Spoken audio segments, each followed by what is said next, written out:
Bonjour, dans cette nouvelle vidéo, on va voir ensemble les web services REST avec WebDev, WinDev Mobile. Donc ici on va créer notre web service. J'utilise actuellement WebDev 23. Pour ceux qui utilisent des versions précédentes, je pense que ça sera possible d'imiter ce comportement avec WebDev 22 ou WinDev 22 pour la création de web services REST. Sinon, on va faire une autre vidéo par la suite pour ceux qui possèdent des versions antérieures, qui n'ont pas cette fonctionnalité disponible, comment ils peuvent créer manuellement un web service de type REST. On va imiter le comportement de ce qu'on va voir aujourd'hui et on va le créer d'une autre façon pour finalement aboutir à ce qu'on voudrait avoir avec le web service de type REST. Donc, normalement, vous le savez déjà, pour les web services REST, on doit avoir des comportements avec des requêtes HTTP pour avoir le get, le post, le delete, le put. Donc, c'est les verbes à utiliser avec les requêtes HTTP. On aura donc généralement un échange de données sous format JSON. Donc pour ne pas trop tarder, on a donc ici notre base de données. J'ai créé une base de données sur Hyperfile SQL que j'ai appelée test REST et puis une table 1. Dans ma table j'ai l'identifiant automatique ID table 1 et puis nom où je vais mettre nom ou le prénom d'une personne ou n'importe quoi. Donc c'est juste pour le test ici. Ce qu'on va faire, je vais ouvrir mon WebDev, je vais créer un nouveau projet. Ce sera donc ici un web service SOAP pour REST. On va le nommer le projet par exemple test REST underscore YouTube. Voilà, c'est le projet projet test de création d'un web service de type REST. Voilà. Suivant. On va choisir web service REST.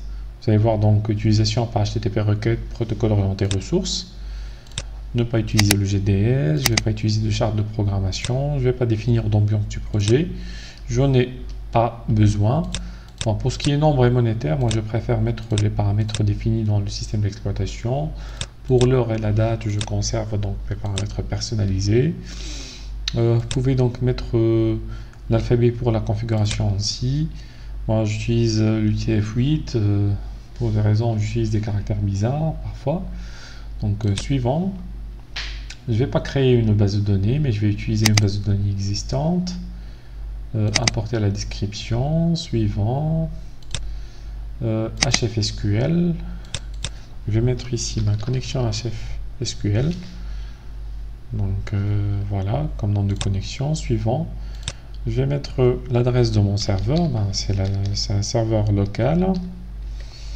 Je vais définir mon port, je l'ai personnalisé, et puis l'utilisateur et le mot de passe, bien évidemment, qui me permet de me connecter. Je choisis ma base de données telle qu'on l'a définie test REST. Suivant, j'importe ma table dans l'analyse, table 1, suivant, et terminé.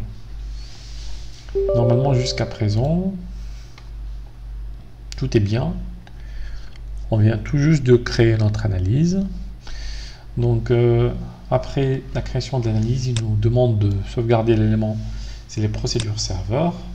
En fait, pour les web services REST, il va créer une collection procédurale type procédure serveur. Et là, pour chaque requête de type REST, de chaque requête HTTP, il va associer la procédure wlangage qui va s'exécuter à l'appel de cette requête. Donc ici, je vais appeler l'élément, par exemple, test REST YT, comme on l'a fait tout à l'heure, test REST YouTube. Donc ici, on a deux possibilités, soit on va créer un seul point d'entrée, via l'assistant, comme vous pouvez voir, on a le get, le post, le delete et le put suivant, ou on pourra faire autre chose, c'est créer les points d'entrée d'accès à un fichier de données Et là, il va nous créer les différentes HTTP requêtes dont on aura besoin. Donc les rubriques à exposer de notre table de données, donc ça sera l'id table 1 et le nom. On pourra donc désélectionner une colonne si on ne voudrait pas l'exposer dans le web service. Suivant, la rubrique clé, ça sera id table 1. Donc ici, on va mettre donc soit de type JSON ou en format H-enregistrement vers JSON. Donc là, je voudrais utiliser celui-là parce que ça me facilitera donc la lisibilité de mes rubriques dans le JSON en fonction de la table. Donc il y aura donc le JSON généré, il contiendra l'objet intermédiaire qui va avoir le nom de fichier. Donc je préfère ce type là moi. Suivant, donc ici on va choisir les points d'entrée qu'il va créer, création d'un enregistrement via la méthode post, la lecture avec un get, la modification avec un put, la suppression avec un delete, et encore une fois la lecture de tous les enregistrements avec get. La différence entre les deux get, là on va lui donner un identifiant unique pour la lecture, et celui-là il va lire tous les enregistrements de la table. Suivant, et là il va nous créer les procédures globales et les points d'entrée. Bon, toutefois il y a un petit bug ici dans le code avec la méthode renvoi erreur au format. En fait, ce qu'il a fait, c'est qu'il a utilisé comme paramètre une variable nommée erreur de type chaîne, et puis par la suite il a déclaré une autre variable erreur de type variant, et là on trouve donc une ambiguïté avec des erreurs qui vont avec suite à l'exploitation du type variant. Ce que je fais moi généralement, je corrige ça en ajoutant un petit v avant erreur pour dire que c'est un variant, et là je remplace tous les variants dans mon code avec v erreur. La seule que je vais pas toucher, c'est ici donc l'affectation de la chaîne qui contient donc l'erreur, v-erreur.fault string égale erreur, qui correspond bien à l'erreur qui est en paramètre. Voilà, uniquement ça, tout va très bien maintenant. On consulte notre web service, notre entrée qui concerne la table 1. On trouve donc les méthodes dont on a parlé tout à l'heure, la get de tous les enregistrements et la post pour la création. Get ici pour un seul enregistrement, et vous remarquez la différence à l'appel. Donc ici on met slash table 1, l'autre slash table 1 slash, et on va donner l'identifiant de la ligne qu'on veut lire. Put aussi, on pose excusez-moi. Donc pour la put aussi, on va définir l'identifiant de la ligne pour mettre à jour l'enregistrement, et la delete aussi pour lui dire quelle ligne supprimer. Donc tout de suite on pourra tester. Je vais mettre un petit go. On va tester avec l'outil fourni nativement avec WinDev et EDEV. Donc il va nous permettre d'interroger directement notre web service à travers une interface conçue par PCSoft. Suivant. Donc il me déploie mon web service dans ma machine de développement. Je vais mettre donc tester le web service à l'aide de l'outil de test de l'éditeur. Lancer le test. Donc ici, comme vous voyez, je vous montre ici donc ce qu'il y a réellement dans ma table de données. Ici, on va faire les interrogations du web service. Donc le premier get, on va voir tous les enregistrements. Je fais envoyer. Le résultat, qu'est-ce qu'il me dit ici? Il y a un problème de connexion. Donc il me dit voilà, qu'est-ce qu'il y a? Donc le mécanisme de sécurité par le parcours, voilà, le nom d'utilisateur et le mot de passe ne sont pas corrects. Et bien il y a un petit problème, je ne sais pas exactement la raison. Donc pour les projets classiques, lorsque je définis l'utilisateur et le mot de passe dans l'éditeur d'analyse, donc il les conserve, il l'utilise lorsque on compile le site web ou l'application mobile. Pour le web service, pour contourner ça, donc j'ai dû éditer le code d'initialisation du web service niveau serveur et ajouter utilisateur mot de passe, donc ma connexion HFSQL 2.utilisateur. égale le nom d'utilisateur. Et puis ma connexion chef SQL, mot de passe égale. Et là, je définis mon mot de passe. Donc, dans mon cas ici, je mets mon mot de passe. Et je lui dis, si par ouvre connexion, ma connexion à chef SQL. Donc, fin programme, échec de connexion au serveur HFSQL CS. Voilà. Je vais retester mon web service. Il va le recompiler, le redéployer. Et ben cette fois-ci, ça va marcher normalement. Bon, j'ai laissé ça exprès pour vous montrer donc les problèmes que vous pourrez rencontrer, comment les résoudre. Je fais encore une fois, je double-clique sur ma get/table, envoyer. Et là, j'ai mes enregistrements. Voilà, ID table 1, 0. Non, là, il n'y a pas vraiment les noms. Le petit problème là, c'est que normalement, il y a un petit problème là.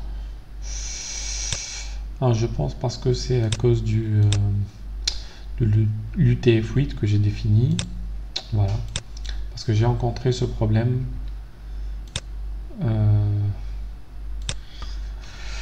On va mettre un get spécifique pour vérifier. J'ai encore eu ce problème. Ah voilà. Je dois vérifier pourquoi ça m'affiche. C'est vraiment louche ce comportement. Ça doit être un bug. Parce que si on utilise le get avec l'identifiant, lui donne par exemple 2 pour nous donner Ali. Je vais envoyer et là, vous voyez dans l'enregistrement, donc j'ai table 1 et puis j'ai l'identifiant qui est 2 et le nom qui est Ali. On pourra utiliser donc un autre test 6 pour avoir ici donc Salima. Envoyer, comme vous voyez donc ici, c'est très bien. Je vais faire un put. Je vais modifier Salima pour que ça devienne Salma. Ce que je vais faire ici, donc je vais modifier Salma comme ça. Je vais dire que je vais t'envoyer le contenu type JSON. Envoyer. Et vous voyez ici donc, il me renvoie l'enregistrement modifié. Je fais actualiser dans la base et donc il a été modifié. Si jamais je veux supprimer l'enregistrement numéro 4 qui correspond à Mahmoud par exemple, je vais aller donc pour la delete. Je lui dis, je change donc, je fais http localhost/table1/4 avec la méthode delete. Envoyer. Me dit 204 non content, mais il n'y a pas un message d'erreur. Je vais rafraîchir côté serveur et là, l'enregistrement, il a disparu. Si je veux faire un post, donc pour créer un nouvel enregistrement, je ne vais pas lui donner l'identifiant dans mon texte, mais juste spécifier dans mon JSON le nom. Je vais faire par exemple YouTube. Ça sera du JSON. Envoyer. Et là, il me dit qu'il a créé l'enregistrement avec identifiant 8, le nom YouTube, en rafraîchi côté serveur. Et vous voyez que notre enregistrement, il a été créé correctement, sans erreur. Voilà, donc le fonctionnement global. Et oui, par la suite, donc on devrait personnaliser beaucoup de choses en fonction des règles métiers qu'on aura. On revient vite fait à l'éditeur pour vous montrer un petit truc. Donc ici vous avez donc pour toutes les requêtes, vous avez à définir donc le format d'entrée et de sortie pour les requêtes type JSON, ou si vous voulez travailler par donc vous voulez utiliser du texte brut, du binaire, de l'XML, format HTML, donc ce que vous voulez en fonction de votre besoin. Et puis par exemple si vous avez ici pour la procédure associée, par exemple pour la get, lecture tous, on pourrait cliquer sur le petit bouton ici pour voir ce que fait lecture tous. Donc lecture tous ici, elle est en train de nous renvoyer une chaîne de type ANSI. C'est ça le problème, donc on verra par la suite. Donc si authentification égale faux, authentification qu'est-ce qu'elle fait déjà? On va voir dans le code. Donc authentification, il nous dit là ici authentifié. Voilà. Par défaut, donc, il se comporte comme si l'utilisateur est déjà authentifié, mais vous pouvez donc ajouter une procédure d'authentification qui devrait être appelée avant l'appel des différentes méthodes du web service pour s'assurer que l'accès ne se fait pas arbitrairement par des utilisateurs non désirés. Donc ici, après le contrôle d'authentification, on a donc une structure format enregistrement de type JSON qui aura donc un élément qui s'appelle table 1 qui hérite du tableau table 1. Table 1, normalement on va le voir dans la déclaration, mTable 1 qui est déclaré comme étant la structure. Voilà, on remonte à la déclaration de la classe, on trouve mTable 1 est une classe qui est mappée à notre table 1 qui est dans l'analyse, et puis ces deux sous-éléments qui est l'idée table 1 qui est un entier de type codé sur 8 octets, donc il est mappé à l'identifiant unique de notre table dans la base de données, et puis nom qui est une chaîne ainsi aussi mappée sur la rubrique au nom de la table dans l'analyse. Donc on revient à notre procédure, à notre méthode, disons lecture tous. Donc voilà qu'est-ce qu'il va faire. Donc pour tout mon fichier mappé, donc mon fichier mappé en fait c'est un mot réservé W langage qui identifie ici quel enregistrement mappé par rapport à la structure. Donc pour tout mon fichier mappé, on pourrait voir donc dans l'aide juste pour faire comprendre le mécanisme de fonctionnement.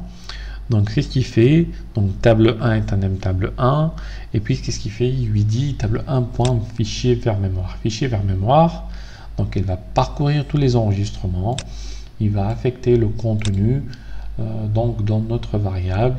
Bien sûr, il va sérialiser le résultat au format JSON, et puis il nous renvoie le contenu au format JSON. Donc après ça, donc il va remplir les différents enregistrements dans notre variable qui s'appelle format HEnregistrement vers JSON, donc les différentes lignes, et puis le résultat il va le sérialiser encore une fois donc au format JSON pour avoir les différents enregistrements dans un seul bloc de texte de type JSON, formaté type JSON, et puis il nous renvoie l'enregistrement. Ça sera plus facile de comprendre tout ça avec la lecture d'un seul enregistrement, là où il vérifie donc l'authentification, et puis tout simplement il nous fait donc fichier vers format, là où est-ce qu'il va faire, donc il va juste déclarer notre variable de type mTable 1, il va récupérer le contenu, il va le transformer en format JSON, et puis il nous renvoie directement l'identifiant en fonction de l'identifiant passé. Voilà. Donc pour le filtre, il utilise ici une petite fonction cherche fichier exécute action qui fait que HLI recherche premier, HI le cherche, donc on pourrait utiliser HLI recherche premier en fonction. Donc mon fichier mappé, ma clé unique mappée, donc ces deux mots-clés réservés comme d'habitude. Ici, il lui passe la valeur recherchée qui était en paramètre ici et qui correspond bien au paramètre passé à notre méthode, donc au web service. Donc s'il le trouve, il renvoie action, action étant déclarée comme une procédure interne, puisqu'il va renvoyer action. Donc ici, la procédure interne action, elle va renvoyer encore une fois le format sérialisé en JSON de l'enregistrement en cours. Bon, peut-être c'est un peu compliqué, j'y suis allé un peu plus vite. Bon, j'essaie d'expliquer ça pour ne pas... Donc, je voudrais pas rester trop longtemps dans la vidéo, mais bon, c'était grosso modo le comportement global pour vous montrer comment ça fonctionne. C'est pas trop difficile, mais finalement, il faudrait donc être attentif pour comprendre ces différentes méthodes pouvoir personnaliser, pouvoir intégrer les règles métiers en fonction de votre projet. Si vous avez des questions particulières, donc n'hésitez pas à mettre dans les commentaires. Likez les vidéos si vous aimez. Si vous voulez davantage d'explications sur un des points que j'ai exposé dans cette vidéo, donc n'hésitez surtout pas. J'espère que c'est utile pour vous. Je vous remercie pour votre confiance et si vous n'êtes pas abonné, donc abonnez-vous à la chaîne. À la prochaine.